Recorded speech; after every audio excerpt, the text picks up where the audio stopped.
Mark frowned, swirling the dark liquid in his mug. It wasn't a premonition this time. It felt real, like a memory. I was a blacksmith, John. In another life, I hammered iron and shoed horses. Maybe we have lived before, John. Maybe this life is just a stepping stone to something greater. Mark's eyes gleamed with newfound certainty. We should explore this. We could uncover the secrets of the universe. S1. John laughed. Again, Mark.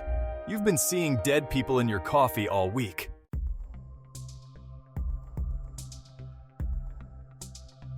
Their quest began with books, dusty tomes filled with arcane symbols and faded script. They devoured ancient texts on forgotten religions and explored the fringes of philosophy.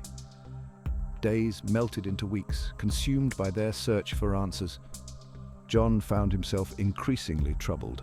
The deeper they delved, the more inconsistencies he uncovered. Reincarnation, as depicted in their research, wasn't the blissful cycle of renewal they had imagined. He tried to voice his concerns, but Mark, consumed by his obsession, wouldn't listen. One evening, while poring over a particularly cryptic passage, a chilling realization struck John. What if reincarnation wasn't a gift, but a curse? What if they were not ascending towards enlightenment, but stumbling deeper into a terrifying, inescapable trap? His blood ran cold. They were in too deep.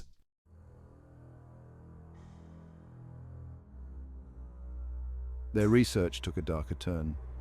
John found himself drawn to obscure texts, forbidden scriptures that spoke of reincarnation not as a blessing but as a prison, a cycle controlled by a force beyond human comprehension. Mark dismissed these texts as heretical ramblings, but John couldn't shake the feeling that they held a terrifying truth. His dreams became filled with disturbing imagery, swirling vortexes, monstrous figures, and endless rows of cages filled with pleading eyes. He tried to share his fears with Mark, but his friend had become distant, obsessed. He spoke of unlocking the secrets of the cycle, of transcending humanity and achieving a higher plane of existence. John realized with a jolt that their quest had taken a sinister turn. They were no longer searching for enlightenment, but for a way to cheat a system they barely understood.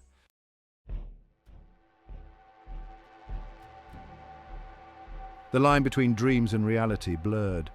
John found himself questioning everything he thought he knew. Were these strange occurrences figments of his imagination, or were they the first cracks in the facade of their existence? He tried to confide in Mark, but his friend brushed aside his concerns. His eyes, once filled with wonder, now burned with an unsettling intensity. He spoke of visions, of whispers from beyond the veil, urging him forward on their quest. One night, John awoke to find Mark standing over him, his face illuminated by the cold glow of the laptop. His eyes were wide, pupils dilated. "I've found it, John," he whispered, his voice barely a rasp. "The key to breaking the cycle." He pointed to the screen where lines of ancient text glowed ominously. "We have to be careful, Mark," he warned, his voice trembling. "This is dangerous territory." "Don't you see? We're not supposed to know. But we're about to break the rules."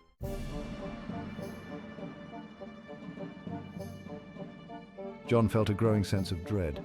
He knew he should walk away, but a morbid curiosity kept him tethered to Mark's side. What if his friend was right? What if they were on the verge of a monumental discovery? Their research led them deeper into the labyrinth of ancient lore. They deciphered cryptic verses, pieced together fragmented prophecies, and performed rituals that made John's blood run cold. "This could be it, John. This could be the answer we've been searching for." John felt a knot of anxiety tighten in his stomach. He couldn't shake the feeling that they were walking into a trap. He had come too far.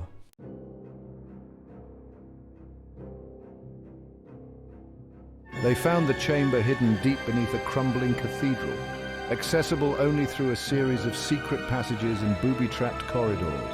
The air hung heavy with the weight of centuries, thick with the scent of decay and something ancient, something profoundly unsettling. As they stepped across the threshold, John felt a wave of dizziness wash over him. The air crackled with an unseen energy, and the shadows seemed to writhe and coil around them like living things. He reached out and grasped the key, his fingers trembling. As soon as he touched it, a voice boomed through the chamber. S2. This is it. This is where it all ends. You seek to escape the cycle. You seek to defy the will of God.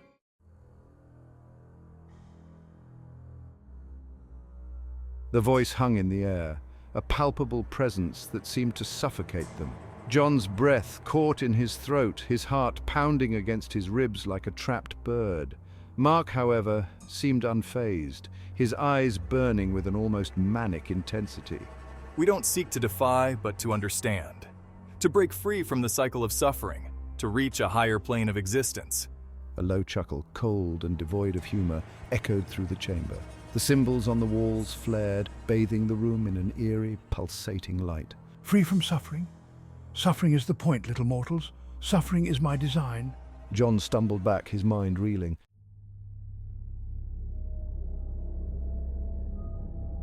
The creature's grin widened, if such a grotesque contortion could be called a grin. Why? Because I am God and this is my entertainment. The world seemed to tilt on its axis. John felt a scream rising in his chest, but it died in his throat, choked by the sheer horror of the revelation. Crumples to the floor, clutching his head as the weight of the revelation crushes him. He collapsed to the ground, his legs giving way beneath the weight of the truth. The key, it unlocks the cycle. It can free us. The creature's eyes, burning like hot coals, shifted to the key clutched in Mark's hand. Foolish mortal. You think you can escape my design? You think you can defy the will of God? The creature extended a clawed hand, its shadow stretching across the floor towards Mark like a living thing.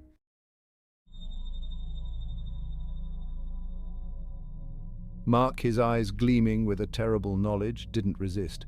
He stepped forward, drawn towards the creature by an unseen force. The key in his hand pulsed with a faint, sickly light as if mirroring the creature's malevolent energy. John watched in horror as the creature's form shifted, melting away to reveal a gaping chasm that opened up beneath the altar.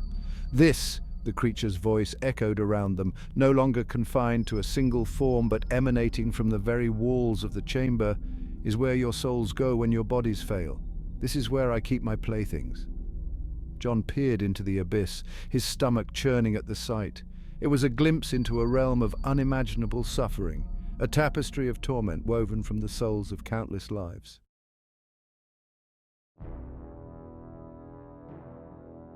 John felt a surge of despair wash over him, cold and suffocating. They were nothing more than puppets dancing on the strings of a malevolent god's design. He looked up at the creature, its monstrous visage looming over him, and in its burning eyes he saw not just cruelty, but a perverse sense of satisfaction. This was no accident, no cosmic error. This was by design.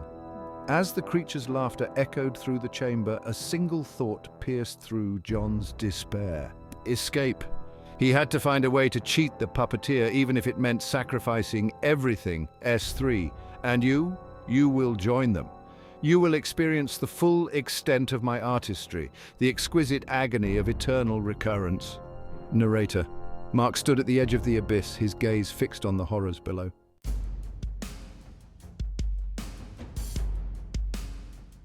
John knew it was a long shot, a desperate gamble against a being who seemed to control the very fabric of their existence. He lunged not towards the creature itself, it was too vast, too powerful, but towards Mark. He slammed into his friend with all his might, sending both of them tumbling towards the edge of the chasm. What are you doing? Mark shrieked, his voice raw with terror. Get a grip, John roared back, struggling to control their descent. The heat from the chasm washed over them in waves, thick with the stench of decay and despair. He could feel the pull of the abyss, a gravitational force that threatened to consume them both. John caught a glimpse of the creature's face, momentarily distorted by surprise. It was a flicker, a crack in its facade of absolute control, but it was enough.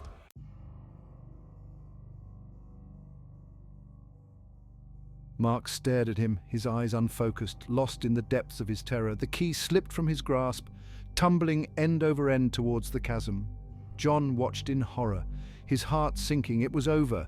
They were both doomed. But then something unexpected happened. The key, instead of falling into the abyss, seemed to hesitate. It hovered for a moment above the chasm, bathed in an ethereal light. S1! The key, Mark! John yelled, his voice barely audible above the cacophony of screams. Use the key! John felt a surge of adrenaline, a desperate hope blossoming in his chest. He lunged for the key, his fingers brushing against cold metal. Mark finally seemed to snap out of his stupor. He scrambled towards John, his eyes fixed on the key with a renewed sense of purpose. Together, John gasped, his hand closing around the key. "We need to use it together."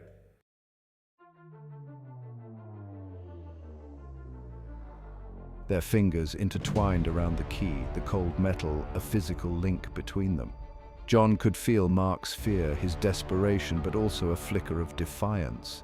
The creature's voice boomed through the chamber, its tone shifting from amusement to rage. "Fools! You think you can defy me? I am the architect of your suffering, the author of your despair." The air crackled with energy, the very walls of the chamber seeming to constrict around them. John closed his eyes, focusing on the key in his hand. He poured all his will, all his anger and fear into the object. When he opened his eyes, he saw that the chamber around them was changing. The grotesque symbols on the walls were fading, replaced by a blinding white light that emanated from the key. The screams from below were dying down, replaced by a low hum that vibrated deep within John's bones. John dared to hope. Could they actually escape? Could this key be the tool to break free from the creature's grasp? He looked at Mark, his friend's face a mask of awe and confusion. The light from the key intensified, engulfing them both in its radiance. He clung to the key to Mark's hand, the only anchors he had in this maelstrom of energy. And then he heard it. The creature's roar, filled with rage and fear. The light faded, leaving John and Mark standing in the chamber. The chasm beneath them had vanished, replaced by smooth stone floor. The symbols on the walls were gone, the chamber bathed in an eerie silence. The key, now cold and lifeless, slipped from John's grasp. They were free, but at what cost? Their ordeal was far from over. I can still feel the echo of its rage, a low hum that vibrates through my bones. The chamber, once oppressive, now felt empty. It was the emptiness of a tomb. John wasn't so sure. The knowledge of its existence lingered like a poison. They had peered into the abyss, and the abyss had peered back. He knew their lives would never be the same. The world now seemed like a fragile illusion. "It's really gone," Mark whispered, his voice hoarse. John looked at Mark, his friend's face pale and drawn.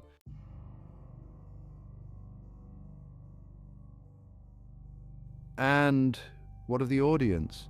The viewers who had followed John and Mark's journey, they too had been exposed to the truth, the horrifying reality of God's malevolent game. The camera, unseen but ever-present, captured every moment of our descent, every scream of terror. The viewers, safe behind their screens, witnessed the unraveling of their own beliefs, the shattering of their own illusions. The screen would fade to black, leaving the audience alone with their thoughts, their fears, and the chilling realization that they too were players in God's twisted game.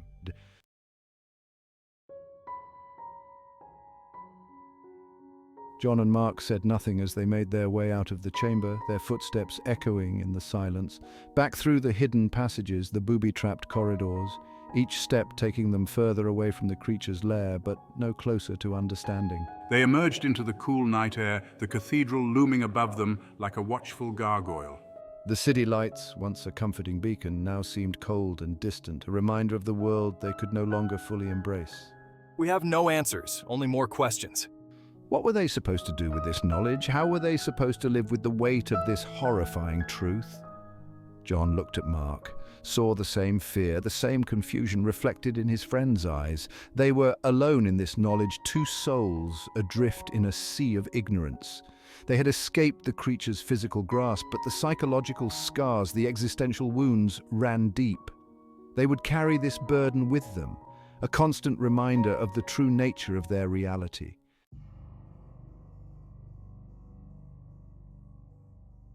As they walked away from the cathedral, melting into the anonymity of the city, John couldn't shake the feeling that they were being watched.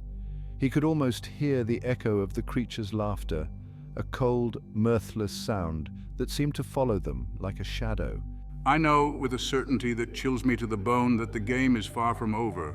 They might have escaped the creature's initial trap, but they were still players in its grand design, pawns in a game of cosmic horror with no end in sight. The camera would linger on their retreating figures, then slowly pan up to the night sky, to the stars that burned with a cold, indifferent light. The screen would fade to black, but the laughter would remain, echoing in the silence, a haunting reminder of the true nature of their existence. He is a being of pure malevolence who revels in their suffering, who orchestrates their every move, and they were all his puppets. S2, God is real, and he is not what we thought. He is something far older, far more powerful, and infinitely more terrifying.